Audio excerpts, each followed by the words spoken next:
नमस्कार मित्रों, स्वागत है आपका रात के महाविद्यालय बनेड़ा भीलवाड़ा में।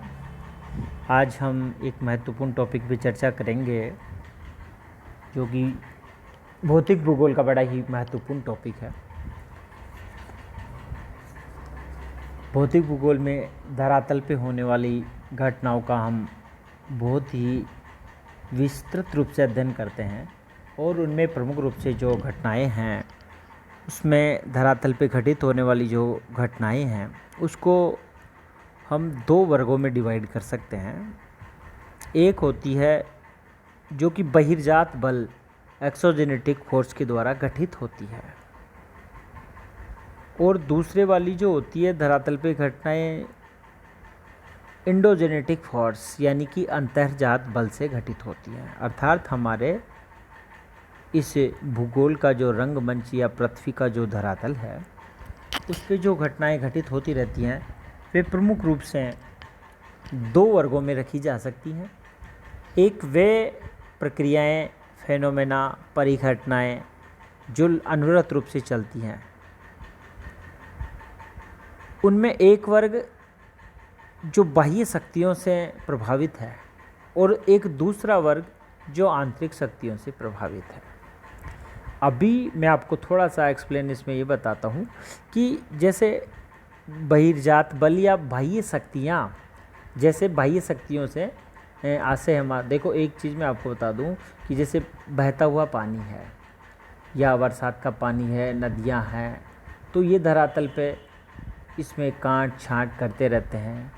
इनसे गहरी गार्ज, कैनियन और मैदानों का निर्माण, नवीन मिट्टी का जमाव, ये सब एक लंबा चौड़ा भिन्न भिन्न प्रकार के भू आकार कई स्थल रूपों का निर्माण होता है। यानी जल एक ऐसा कारक है जो धरातल पे बहुत सारे स्थल रूपों का निर्माण करता है।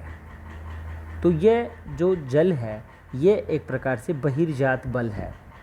दूसरा हम इसमें उदाहरण ले सकते हैं कि जैसे हिम राशि है, जो हिमानी क्षेत्र होते हैं उसमें हिम जो होता है वह भी धरातल पे बहुत प्रकार के या बहुत से प्रकार के स्थल रूपों का निर्माण करता है।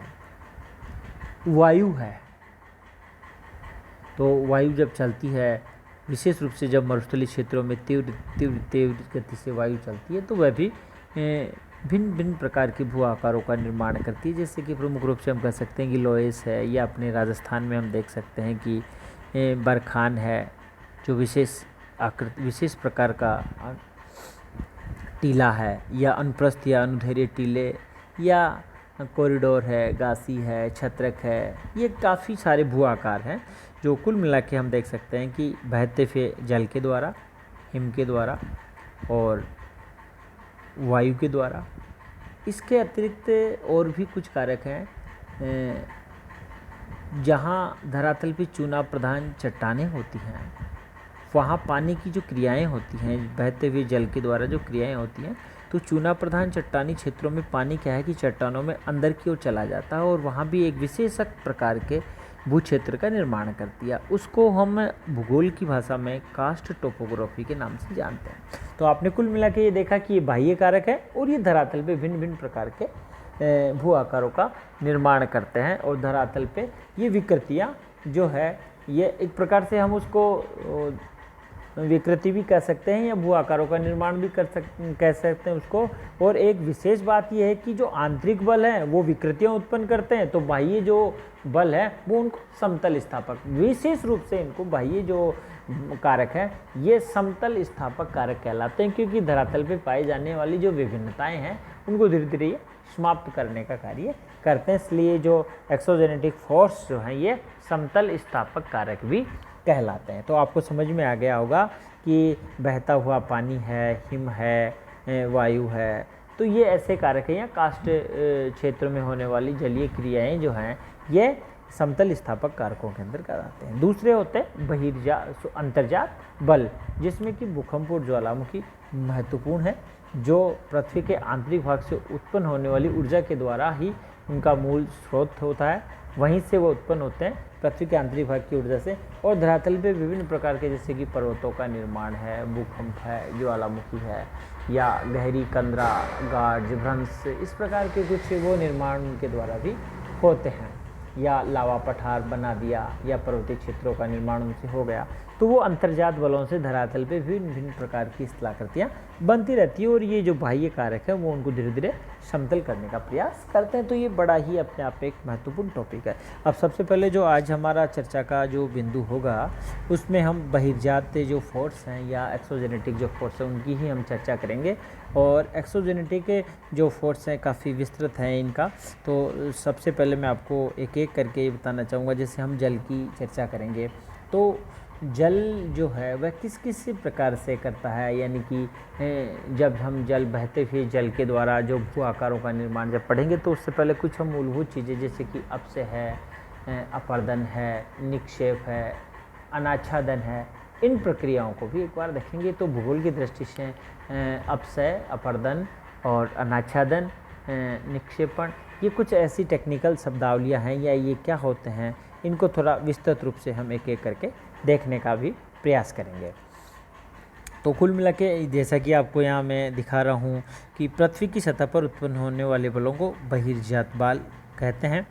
बहिर्जात बलों को भूमि विघर्षण बल भी कहते हैं, वियरिंग डाउन फोर्स भी कहते हैं, क्योंकि धरातल पर कार्य कर रहे हैं की संज्ञा भी प्राप्त है। ये बल भूतल पर समतल की स्थापना करते हैं। बहिर्जात बल के तत्व जो हैं वह मैंने अभी आपको बताया था कि जल है, हिम है, पवन है, ये तीन प्रमुख तत्व हैं। अनाच्छादन के अंतर्गत अपसय, वृहत्सरण, संचरण, अपर्दन, निक्षेपण आदि सम्मिलित क्रियाओं का अध्ययन किया जाता है। अर्थात अनाच्छादन स्थितिक और गतिशील दोनों ही क्रियाओं का योग है। उसके आगे मैंने आपको बताया है, ये एक चार्ट भी आपको यहाँ दिख रहा है। अनाच्छादन की प्रक्रियाएं भूगोल की दृष्टि से डेनुडेशन बड़ा ही महत्वपूर्ण शब्द है।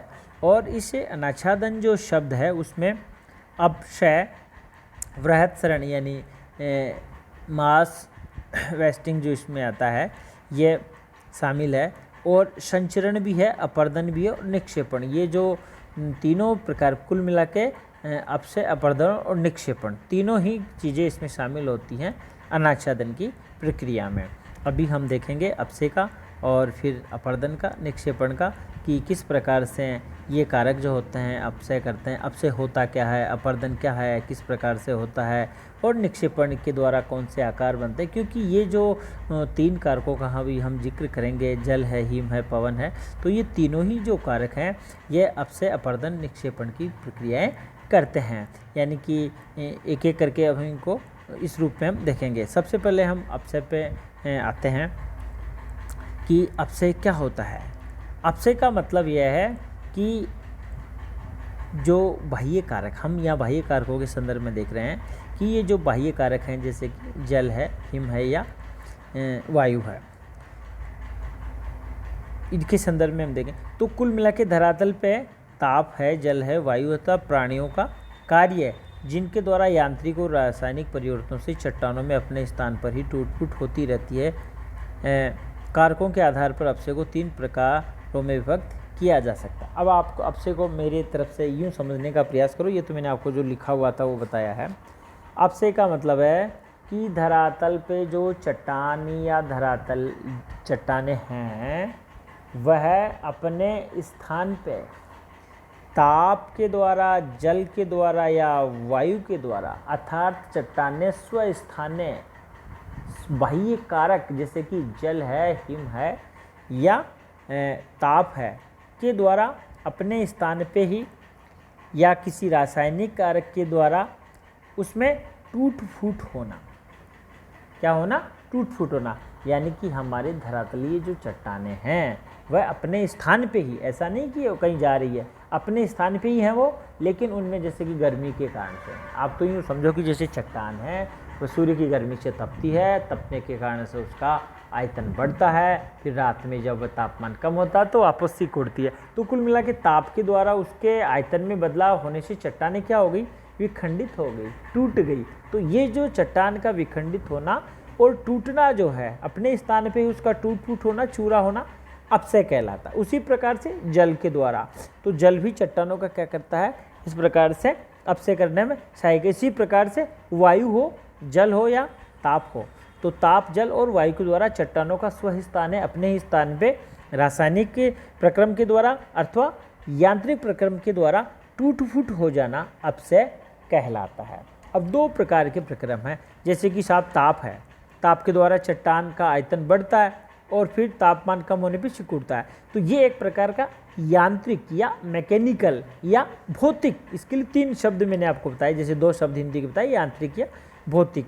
तो ये यांत्रिक या भौतिक अपक्षय कहलाता है।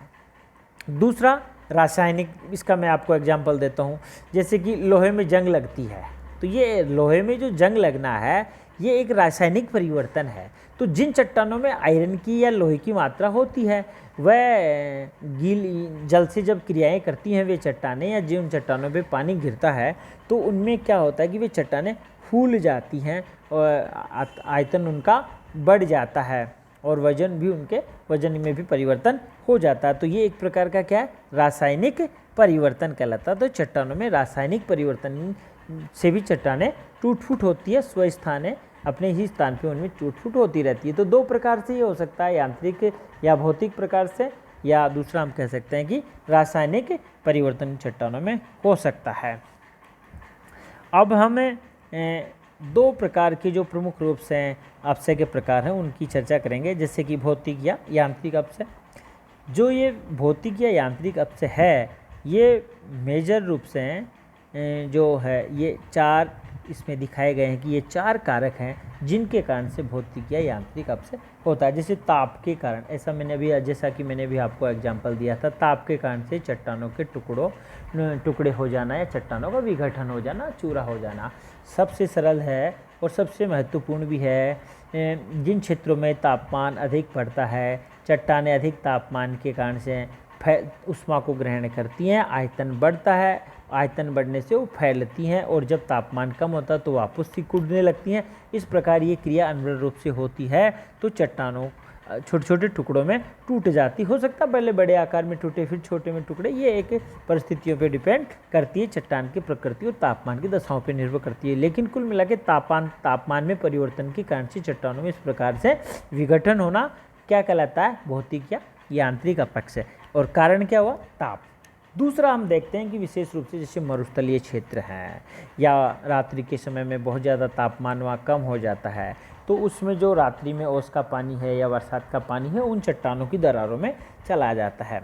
जब चट्टानों की दरारों में वह पानी चला जाता है तो जब रात्रि का तापमान बहुत नीचे या हिमांक से भी कई बार नीचे चला जाता है तो जो पानी उन चट्टानों की दरारों में गया था, जो आर्द्रता उसमें गई थी, वह रात्रि में हिम के रूप में बदलती है। और हिम के रूप में बदलने से अब आपको बताया कि जल की तुलना में हिम का आयतन ज़्यादा होता है, तो उन सुराखों या चट्टानों में गया हुआ जो पानी है वह हिम के रूप में बदलता है और उन चट्टानों पर दबाव डालता है। इस प्रकार से चट्टानों के टुकड़े होते हैं या चट्टानों में विखंडन आरंभ होता है। इसको तुषार चीरण कहते हैं, अर्थात चट्टानों में जल प्रवेश करने के कारण से ऐसा होता है। तो ये तुषार चीरण के कारण से ऐसा होता है। एक होता है घर्षण के कारण से, कि जो चट्टानें हैं उनमें घर्षण के कारण से भी उनके टुकड़े या अपने स्थान पे विघटन की क्रियाएं होती हैं।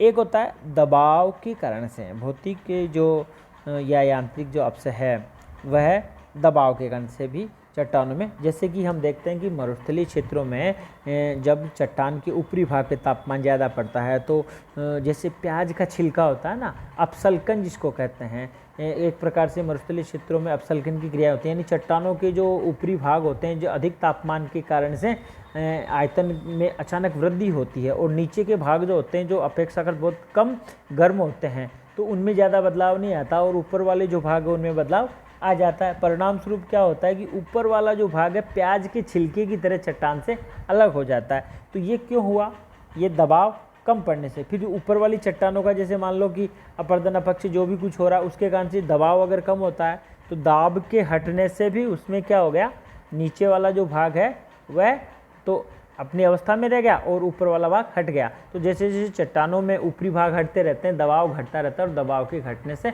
नीचे वाली चट्टानों में फिर बदलाव आ जाता है। तो कुल मिला के दबाव के कारण से, घर्षण के कारण से ये सारे कारक हैं जिनसे भौतिक या यांत्रिक अपक्षय होने में प्रमुख रूप से उनको कारक उत्तरदायी माना जाता है।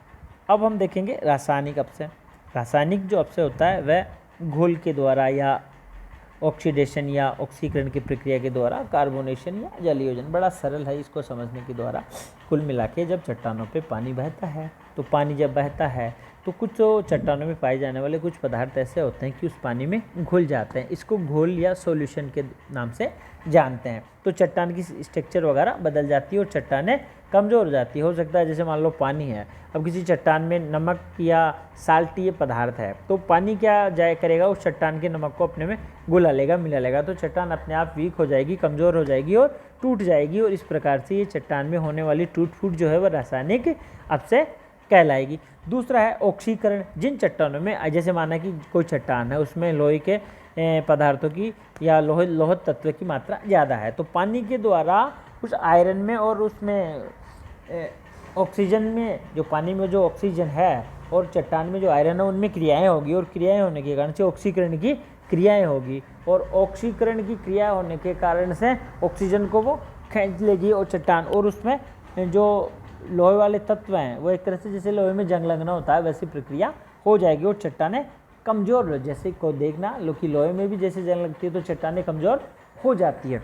तो इस प्रकार से चट्टानों में टूट फूट की क्रिया जो कहलाती है वो ऑक्सीकरण कहलाती है। सीधी सी बात है, जिन भागों में या जिन चट्टानों में लोहे की मात्रा पाई जाती है और वहाँ अगर पानी बहता है या पानी के संपर्क में जब वे चट्टानें आती हैं तो वे कमज़ोर हो जाती हैं। उसका कारण है ऑक्सीडेशन या ऑक्सीकरण या अपचयन। दूसरा होता है कार्बोनेटीकरण या कार्बोनेशन की प्रक्रिया होती है। कार्बोनेशन में ठीक वैसे ही जैसे ऑक्सीकरण में हुआ, इसमें होता है क्या कि बहता हुआ पानी है या पानी है तो पानी में जो कार्बन डाइऑक्साइड गैस है वह मिल जाती है। उसके कारण से क्या होता है, पानी थोड़ा एसिड प्रवृत्ति का हो जाता है और एसिड प्रवृत्ति का पानी जब चट्टानों के संपर्क में आता है तो चट्टान को शीघ्रता से क्या कर देता है, वीक कर देता है, कमज़ोर कर देता है। ये जो प्रक्रिया है वो कार्बोनेशन कहलाती है। एक होता है हाइड्रेशन या जलयोजन। कुछ चट्टानें जो होती हैं वो इस प्रकार से होती हैं कि वो पानी को एब्जॉर्ब कर लेती हैं, अवशोषित कर लेती हैं, पानी को वो सोख लेती हैं और सोखने के बाद में अपने आयतन को बढ़ा लेती हैं। और जैसे ही फिर धूप होगी या गर्मी होगी या तापमान बढ़ेगा तो फिर पानी सूखेगा और जैसे ही फिर पानी आएगा फिर अपने आयतन को बढ़ाएगी। इस प्रकार से चट्टानें कमज़ोर हो जाती है या टूट फूट हो जाती है। तो कुछ चट्टानें हो तो जलयोजन के द्वारा भी उनमें इस प्रकार से टूट फूट होती रहती है। तो हमने मेजर रूप से देखा कि दो प्रकार के जो हमने अब से देखे, एक तो भौतिक वाला और एक रासायनिक वाला। इसके अलावा भी कुछ जो अपक्षय हैं उसके प्रकार हैं, जैसे प्राणी वर्गीय अपक्षय है। ये इतना ज़्यादा कोई विशेष तो नहीं है, लेकिन फिर भी वनस्पति की जो हमारे धरातल पे जो वनस्पति होती है उसकी जो जड़ें होती हैं, पौधों की जड़ें, वे जड़ें भी चट्टानों को थोड़ा कमज़ोर वगैरह कर देती है। लेकिन ये बड़ी रोचक बात है कि ये जो वनस्पति की जो जड़ें होती हैं ये अपक्षय तो करती हैं, लेकिन चट्टानों को रोकने रखने में भी उनकी जो अपक्षय होता है, जो अपरदन जो होता है उसमें भी ये रोकने में मदद करते हैं। दोनों ही कारक हैं ये। जैविक अपक्षय जैसे कि हम मानव हैं, खुद हैं, या मानवीय क्रियाएं हैं, या कुछ जीव है जैसे कि चूहा है, बिल खोदता है तो बिल खोदने से चट्टानें कमज़ोर हो जाती है। तो ये जैविक अपक्षय का उदाहरण आ गया। वनस्पति की जड़ों के द्वारा कई बार चट्टानें कमज़ोर हो जाती है तो वो है। मानवीय क्रियाएं जैसे कि हम खनन कार्य आदि करते हैं तो उससे भी चट्टानें कमज़ोर हो जाती है। तो ये हमने अपक्षय के तीनों जो प्रकार थे वे देखे हमने, और आपको लगभग मैं समझता हूँ कि कुछ समझ में आया होगा।